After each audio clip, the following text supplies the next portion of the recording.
રાજકોટ ન્યારી dam પાસે અકસ્માતનો મામલો. અકસ્માતમાં ઈજાગ્રસ્ત યુવકનું થયું મૃત્યુ. રાજકોટના ન્યારી ડેમ પાસે તાજેતરમાં એક ગંભીર અકસ્માત થયો હતો, જેમાં 18 વર્ષીય પરાગભાઈ ગોહિલને કારની અડફેટે લીધા બાદ ગંભીર ઇજાઓ પહોંચી હતી. આ ઘટના 21 માર્ચે બની હતી અને પરાગભાઈને તાત્કાલિક હોસ્પિટલમાં દાખલ કરવામાં આવ્યા હતા. તેમનું બ્રેઇન ડેડ જાહેર કર્યા બાદ 29 માર્ચે તેઓએ દમ તોડી દીધો. આ ઘટનાએ સમગ્ર શહેરમાં શોક અને ગુસ્સો ફેલાવ્યો છે. પરિવારે આક્ષેપ કર્યો છે કે પોલીસ દ્વારા આરોપીને બચાવવા માટે ડ્રાઈવર બદલવામાં આવ્યો હતો. સીસીટીવી ફૂટેજમાં આ દાવા સમર્થન મળ્યું છે, જેમાં ડ્રાઈવર અને પેસેન્જર સીટની અદલાબદલી જોવા મળી છે. આ મામલે પોલીસની કામગીરી પર સવાલ ઉઠાવાયા છે અને પરિવારજનો દ્વારા ન્યાયની માંગ કરવામાં આવી છે. પરાગભાઈના પરિવારજનોએ ન્યાય ન મળે ત્યાં સુધી તેમના મૃતદેહને સ્વીકારવાની ના પાડી છે. તેઓએ ગૃહ વિભાગ અને પોલીસ કમિશનરને લેખિતમાં રજૂઆત કરી છે. આ મામલે સ્થાનિક સમાજના આગેવાનો પણ પરિવારને સમર્થન આપી રહ્યા છે અને ન્યાય માટે ઝંકી રહ્યા છે. આ ઘટનાએ ન્યારી ડેમ વિસ્તારમાં વાહન વ્યવહારની સુરક્ષાને પોલીસની જવાબદારી અંગે ગંભીર પ્રશ્નો ઊભા કર્યા છે. આ મામલે વધુ તપાસ ચાલી રહી છે અને પોલીસ દ્વારા સીસીટીવી ફૂટેજના આધારે આરોપીની ઓળખ કરવામાં આવી રહી છે. મહેશભાઈ ત્રિવેદી. હર્ષભાઈ, શું ઘટના બની હતી અને આજે પોલીસે જે નિવેદન આપ્યું એના વિશે આપ શું કહેશો? ઘટનામાં એવું હતું કે આ જે પરાગભાઈ છે એક્ટિવામાં ન્યારી ડેમ રોડ કાલાવાડ રોડથી ન્યારી ડેમ તરફ જઈ રહ્યા હતા અને ઓટીબી પાસે વળતા સામેથી પૂર્વ ઝડપે બંબાટ ટાટા નેક્સોન ગાડી આવેલ અને પરાગભાઈને ફંગોળી દીધેલ. અને એમ કહી શકીએ કે આ વિડીયો વાયરલ થયા છે. જે પણ કોઈ એ વિડીયો જોવે ને તો આમ કાપી જાય એવો વિડીયો આવેલ છે.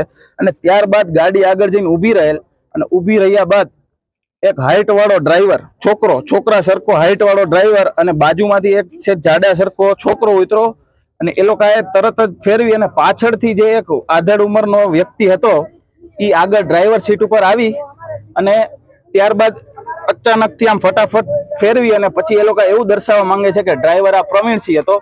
ત્યારબાદ ગાડી પંચર હોવાથી તે ત્યાંથી ભાગી ન શક્યા એટલે અહીંયા થોડીક વાર ઉભા રહ્યા. બીજી ગાડી આવી એમાં તે ચાલ્યા ગયેલા અને તે ચાલ્યા ગયા.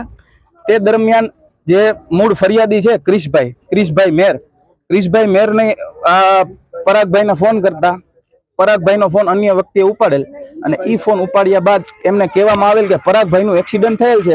એટલે ક્રિશભાઈ તેમની ગાડી લઈ અને પહોંચી ગયેલ અને ત્યારબાદ ક્રિશભાઈએ જોયું કે ભર તડકે 3:28 મિનિટે આ ભાઈ એકલા, એની અગલ બગલ કોઈ મદદમાં નથી કે જેને આ બનાવ બન્યો એ પણ ત્યાં હાજર નથી.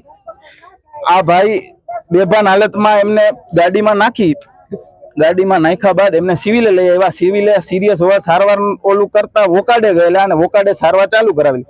તે દરમિયાન પોલીસ વાળા આમના મોટાભાઈ નમનભાઈ મેર એ બનાવના સ્થળે પહોંચેલ અને 100 નંબરમાં ફોન કરેલ અને 100 નંબરમાં ફોન કર્યા બાદ 100 નંબરની ગાડી આવેલ અને નમનભાઈએ અહીંયા પૂછપરછ કરી. આ પાનવાળાને જે બીજા વ્યક્તિ હતા એમના દ્વારા એવું કહેવામાં આવેલ એક યંગ છોકરો સરખો ડ્રાઈવર ગાડી ચલાવતો હતો અને એમને અકસ્માત કરેલ છે. ત્યારબાદ 100 નંબરે એના ફોટા પાડી અને ત્યાંથી ચાલ્યા ગયેલ. ત્યારબાદ નમનભાઈ તાલુકા પોલીસ સ્ટેશન આવેલ ત્યારે તાલુકા પોલીસ સ્ટેશને એસપી ચૌહાણ સાહેબ અને નિલેશભાઈ ચાવડાએ નમનભાઈને કહેલ કે તમે ક્રિશભાઈને અહીંયા બોલાવો. ત્યારે નમનભાઈએ એવું કહેલ કે હોસ્પિટલે છે, હું અહીંયા જઈશ તો એ આવી શકશે. તો એમને કીધું તમે અહીંયા રહ્યો ને એમને પણ અહીંયા બોલાવો. ક્રિશભાઈને બોલાવવામાં આવ્યા ત્યારે એમને બધી વિગતમાં એવું દર્શાવ્યું કે આ જે ડ્રાઈવર છે, આ 3 આરોપીઓ અહીંયાથી બીજી ગાડીમાં ચાલ્યા ગયેલા. ત્યારબાદ આ પ્રવીણસિંહ બચુભા જાડેજા જે પાછળ બેઠેલ હતા, જે ડ્રાઈવર બનવાનો ઢોંગ કરતા હતા, એ પોલીસ સ્ટેશને હાજર થયેલ અને એવું નિવેદન આપેલ કે હું ગાડી ડ્રાઈવ કરતો હતો. ખરેખર આ પ્રવીણસિંહ બચુભા ગાડી ડ્રાઈવ કરતા નહોતા અને આ નમનભાઈ અને ક્રિશભાઈ તેવું કહેલ કે યંગ ડ્રાઈવર હતો. આ ભાઈ ડ્રાઈવર નહોતા. ત્યારે પીએસઆઈ એસપી ચૌહાણ અને નિલેશભાઈ ચાવડા એમ કહેલ કે એફઆઈઆર લેવડાવી હોય તો અમે જેમ કહીએ એમ લેવડાવો, બાકી તમારી ફરિયાદ લેવામાં નહીં આવે અને આ પ્રમાણે જ એફઆઈઆર લેવામાં આવશે અને ડ્રાઈવર આ તમારી સામે હાજર છે અને અહીંયા આમાં સહી કરો, દબાણપૂર્વક સહી લેવડાવી. આ લોકોએ ખૂબ જ વિરોધ કર્યો કે આ ભાઈ ડ્રાઈવર નથી. તેમ છતાં એમાં સહી લેવડાવી લીધેલ અને આ લોકોને અહીંયાથી જવા માટે કહેલ. ત્યારબાદ આમાં આ ડ્રાઈવરને ન બદલવા માટે રાજુભાઈ દવે, જસ્મીનભાઈ દવે અને એમની સાથે અન્ય ઘણા વ્યક્તિઓ હતા અને ખરેખર પોલીસે છુપાવેલું બરોબર છે, અને આ બધી જ હકીકત પોલીસ વાળાને ખબર હોવા છતાં પૂરેપૂરું આમાં એવિડન્સનો નાશ કરવાનો કોશિશ કરેલ છે. અને ત્યારબાદ સીસીટીવી અમે 22 તારીખે પોલીસ વાળાઓને મોકલેલ હતા. તેમ છતાં આજે ડીસીપી સાહેબે એવું નિવેદન આપ્યું કે 2 દિવસ પહેલા મળેલ છે, એ ખોટું છે. 22 તારીખે અમે વોટ્સએપમાં મોકલેલ છે અને એનો અમારી પાસે પ્રૂફ છે. અને હજી વધુમાં જે એમ કહેવામાં આવે છે કે અમે તપાસ અત્યારે કોઈને પકડેલ નથી, એ ખરેખર અત્યારે પકડેલ એટલે નથી કેમ કે જો આનું હોસ્પિટલમાં શું છે તે નક્કી થાય ત્યારબાદ અમે કલમ ઉમેરો કરીએ કે શું કરીએ એવું કહેલ છે.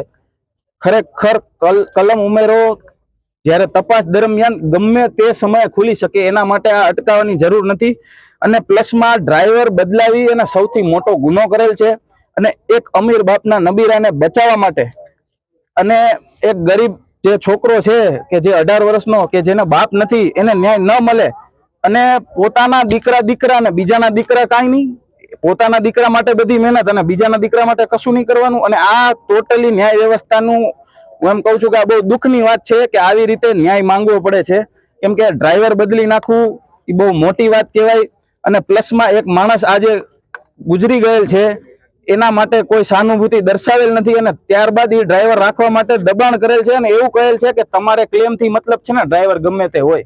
એટલે આ અમારી સરકાર તરફ, પોલીસ તરફ, બધા તરફ માંગ છે કે આ ગરીબ છોકરાને ન્યાય મળવો જોઈએ, અને ત્યારબાદ જ અમે આ પોસ્ટમોર્ટમ કર્યા બાદ અમે બોડી રિસીવ કરવાના છીએ.